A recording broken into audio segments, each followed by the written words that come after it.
जय माता दी। आप सभी पर माँ भगवती की कृपा सदैव बनी रहे हैं। आज के इस वीडियो में आप विस्तार से जानने वाले हैं कि नवरात्रा में पहले दिन की पूजा कैसे की जाती है, घट स्थापना यानी कलश स्थापना कैसे करनी चाहिए और इसके अलावा नवरात्रि की पूजा बहुत ही सरल विधि से आप घर पर अपने आप कैसे कर सकते हैं।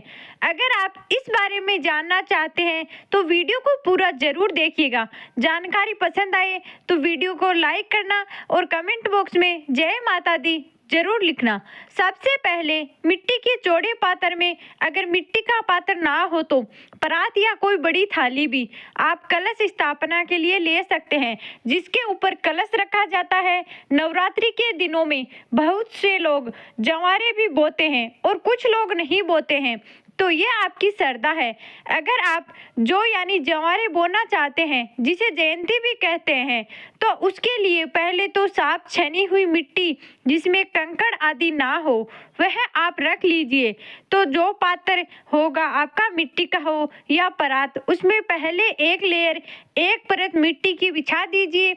उसके ऊपर आपको जवारे बोने हैं, जो जिसे आप पानी में कुछ देर के लिए भिगो लीजिए। और पानी में जब आप भिगोएंगे तो ऊपर जो तैर जाते हैं जवारे, उसे आप निकाल कर फेंक दीजिए, क्योंकि वो जवारे उगेंगे नहीं। और जो जवारे सही हो, गुने हुए ना हो, खराब ना हो, अगर साफ और सही क्वालिटी वाले जवारे आप बोते हैं तो जयंती अच्छी हरी भरी उगती है। तो आप सबसे पहले मिट्टी की एक लेयर परात में बिछा दीजिए, उसके ऊपर जवारे बो दीजिए। बहुत सारे जवारे डालने हैं, फिर उसके ऊपर मिट्टी की एक और परत आप बिछा दीजिए, क्योंकि किसी भी पात्र के ठीक बीचों बीच सेंटर में कलश रखा जाता है। उतनी जगह छोड़कर आसपास के किनारे किनारे में आपको जवारे बोने हैं। तो एक बार जवारे बोने के बाद ऊपर से मिट्टी की एक परत बिछाइए, उसके बाद फिर से जवारे बोए और उसके ऊपर मिट्टी की एक और परत आप बिछा दीजिए और हाथ से थोड़ा थोड़ा किनारे पास में जवारे को फैला दीजिए। इसके साथ ही पानी का थोड़ा थोड़ा छिड़काव आपको मिट्टी में करना है, ताकि मिट्टी नरम हो जाए और जवारे आसानी से निकल सके। जवारे बोने के साथ साथ आप मिट्टी की सबसे ऊपरी वाली लेयर, ये परत होती है, उसमें थोड़ी थोड़ी हल्दी पाउडर भी छिड़क सकते हैं, जो कि बहुत शुभ माना जाता है। अब आपके पास मिट्टी का कलश है तो मिट्टी का, किसी धातु का कलश है तो धातु का, उसके कंठ पर मोली यानी कि कलावा एक बार लपेटे और उसे बांधने के बाद उसमें उसके कंठ तक शुद्ध पानी भरे, जिसमें गंगाजल अवश्य डालें और फिर उस जल के अंदर सुपारी, इत्र की कुछ बूंदे, साबुत हल्दी की गांठ, अगर साबुत हल्दी गांठ ना हो तो हल्दी पाउडर भी आप प्रयोग कर सकते हैं। एक का सिक्का डालें। पंचरत्न यदि आपके पास है तो पंचरत्न डाल सकते हैं और कमल गठा या कोड़ी भी आप कलश के अंदर डाल सकते हैं। अब आम या अशोक के 7 या 5 पत्ते या 9 ताजे पत्ते, हरे पत्ते जो कटे फटे ना हो, वह कलश के अंदर रख दीजिए। चारों तरफ को फैलाकर रख दीजिए और उसके ऊपर एक पूर्ण पात्र आपको रखना होता है। चाहे तो मिट्टी का ले लीजिए या कोई कटोरी ले लीजिए, जिसमें आपको कच्चे चावल यानी अक्षत भरकर रखने हैं। कच्चे चावल नहीं डालना चाहते हो तो आप गेहूं का प्रयोग या जवारे का जौ का प्रयोग भी कर सकते हैं। और उसके ऊपर आपको पानी वाला जो नारियल होता है वह एक लाल कपड़े में या लाल चुनरी में कलावे से बांध कर रखना होता है। एक बार या 3 बार आप कलावे से लपेटकर उसमें गांठ लगाकर फिर उस नारियल को कलश के ऊपर रखें और अंत में कलश को चौड़ा जो मिट्टी का पात्र है उसके ठीक बीचों बीच में रख दीजिए। अब देवी दुर्गा का आह्वान करें और उनसे प्रार्थना करें कि वे देवी आपकी प्रार्थना और आपके 9 दिनों के उपवास पूजा को स्वीकार करें और उस कलश में निवास करने की कृपा करें। अब कलश और उसमें स्थापित सभी देवी देवताओं को दीप दिखाएं अगर आप चौकी लगा रहे हैं तो चौकी पर सबसे पहले दीपक जलाकर रख ले और उसके बाद में ही कलश स्थापना की तैयारी करें, क्योंकि जो दीपक होता है वह हमारी पूजा के साक्षी होते हैं। तो दीप दिखाकर आप दीपक को चौकी के ठीक बीचों बीच रख दें। यदि अखंड ज्योत जलाना चाहते हैं तो अखंड ज्योत को एक बार जलाने के बाद उसे अपनी जगह से नहीं हटाना चाहिए।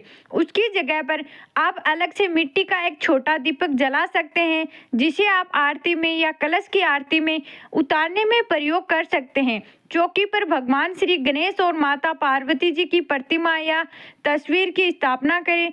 गणेश भगवान जी की प्रतिमा या तस्वीर अलग से ना हो तो सुपारी पर कलावा बांधकर उन्हें भी गणेश भगवान का भाव करके चौकी पर स्थापित कर सकते हैं। अब सबसे पहले गणेश भगवान की पूजा करते हुए गणेश भगवान जी का अभिषेक करें, उन्हें सिंदूर कुमकुम का तिलक लगाए, अक्षत अर्पित करें, पुष्प अर्पित करें, उन्हें माला अर्पित करें। फिर दुर्गा माता की पूजा करें, जिन्हें आप सबसे पहले स्नान का भाव करते हुए, यदि धातु की प्रतिमा है तो आप उन्हें स्नान करा सकते हैं, नहीं तो तस्वीर हो तो गंगा जल का छिड़काव करके उन्हें आप सबसे पहले तिलक लगाएं, सिंदूर कुमकुम का तिलक लगाएं और अक्षत अर्पित करें। वस्त्र रूपी कलावा अर्पित कर सकते हैं, लाल चुनरी चढ़ा सकते हैं, ताजे लाल या गुलाबी पुष्प माता रानी को अर्पित करें। भगवान शिव का भी ध्यान करें। भगवान शिव का भी पूजन इस दिन करना चाहिए, क्योंकि भगवान शिव की पूजा के बिना 9 देवियों की पूजा अधूरी मानी जाती है। ऐसे में अगर आपके पास बहुत ज़्यादा समय पूजा के लिए नहीं है तो मन में भगवान शिव का ध्यान करते हुए मानसिक रूप से उन्हें चंदन आदि अर्पित करते हुए फिर माँ दुर्गा के सभी अलग अलग 9 स्वरूपों की पूजा प्रत्येक दिन कर सकते हैं। पूजा करते समय श्री दुर्गा सप्तमी के पाठ यदि आप पढ़ना चाहते हो या सुनना चाहते हो तो उनका संकल्प लेकर पाठ प्रारंभ करें और फिर श्री दुर्गा चालीसा का और प्रत्येक दिन की जो कथाएं हैं उनका पाठ या श्रवण भी आपको प्रत्येक दिन करना चाहिए। समय हो तो दोनों ही समय आप सुबह और शाम कथाओं का पाठ कर सकते हैं, श्रवण कर सकते हैं। यदि नहीं है तो एक समय तो आप जब भी आपको पास टाइम हो, चाहे वह सुबह हो या शाम हो, उस समय आपको कथा और मंत्र विधि विधान से पढ़ने और सुनने चाहिए। पहले दिन माँ शैलपुत्री की पूजा की जाती है, तो माँ शैलपुत्री की विधि विधान से पूजा करें। और जो दैनिक पूजा होती है नवरात्रा की, उसमें हम मिट्टी के एक छोटे पात्र में अग्यारी करते हैं। अंगरी का पात्र हो या धवनी का पात्र हो, उसे ले ले, उसमें जलता हुआ गोबर का उपला रखें, उसमें से धुआं शांत हो जाए तभी आप उसे अंगारी वाले पात्र में रखें, जिसमें ऊपर से थोड़ा सा घी और हवन सामग्री डालें और कपूर की सहायता से उसे प्रज्वलित करें। जलती हुई अग्नि में ही लौंग का एक जोड़ा, पतासा, पान सुपारी, कमल गट्टा, गुग्गल, इलायची अर्पित करें। जो भी भोग आप माता रानी को अर्पित करते हैं वह भी आपको अंगरी में अर्पित करना चाहिए और अंगरी पूजा के सबसे अंत में की जाती है। नवरात्रि का पहला दिन बहुत ही खास होता है और इसी दिन आपने नवरात्रि के व्रत किस प्रकार से रखने हैं, व्रत में रखने में समर्थ नहीं है, केवल पूजा करना चाहते हैं, तो उसका भी संकल्प आपको पहले ही दिन ले लेना चाहिए। और जिस भी प्रकार का फलाहार, चाहे वह मीठा हो या सेंधा नमक का हो सेवन हो, किसी प्रकार से करना चाहते हैं वह भी आप कर सकते हैं। और कुछ लोग जिनकी सामर्थ्य व्रत रखने की नहीं होती है, वे नवरात्रा में एक समय शाम के समय सात्विक भोजन यानी अन्न ग्रहण कर लेते हैं, तो उनका भी संकल्प आपको पहले ही दिन ले लेना चाहिए। यदि आप व्रत रखने में समर्थ नहीं है तो भी कलश की स्थापना करके सुबह और शाम विधि विधान से पूजा करके श्री दुर्गा सप्तमी का पाठ प्रत्येक 9 दिन तक कर सकते हैं।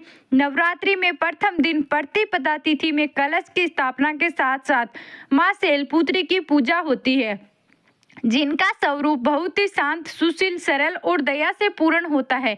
माँ शैलपुत्री के दाएं हाथ में त्रिशूल और बाएं हाथ में कमल का पुष्प शोभायमान है और यह माता रानी के अद्भुत और शक्ति से भरे स्वरूप का प्रतीक है। शैलपुत्री माता की सवारी वृषभ होने के कारण उन्हें वृषभ रूढ़ा भी कहा जाता है और उनका तपस्वी रूप बहुत ही प्रेरणादायक नजर आता है। माता ने घोर तपस्या की जो समस्त जीवों की रक्षिका है। नवरात्रि के पहले दिन इनकी पूजा और व्रत करने से माता अपने भक्तों को कई प्रकार के कष्टों से मुक्त कराती है। कोई भी विपत्ति पड़ने पर माँ शैलपुत्री अपने भक्तों की रक्षा करती है, उनकी मनोकामनाएं पूर्ण करती है। अगर पहले दिन की पूजा में कोई कमी रह गई हो तो आप उसे अगले दिन की पूजा में पूरी कर सकते हैं। जैसे कोई सामग्री आप चढ़ाना भूल गए हो या कुछ कमी या अधिक हो गया तो उसके लिए क्षमा याचना सुबह और शाम जरूर कर लें, और जो कमी रह गई हो उसे आप अगले दिन की पूजा में पूरी कर सकते हैं। ये थी आज की वीडियो। हमारे चैनल पर नवरात्रि के 9 दिनों की कथाएं भी और दुर्गा सप्तमी के पाठ भी सुनाए जाएंगे, आप जरूर सुनिए।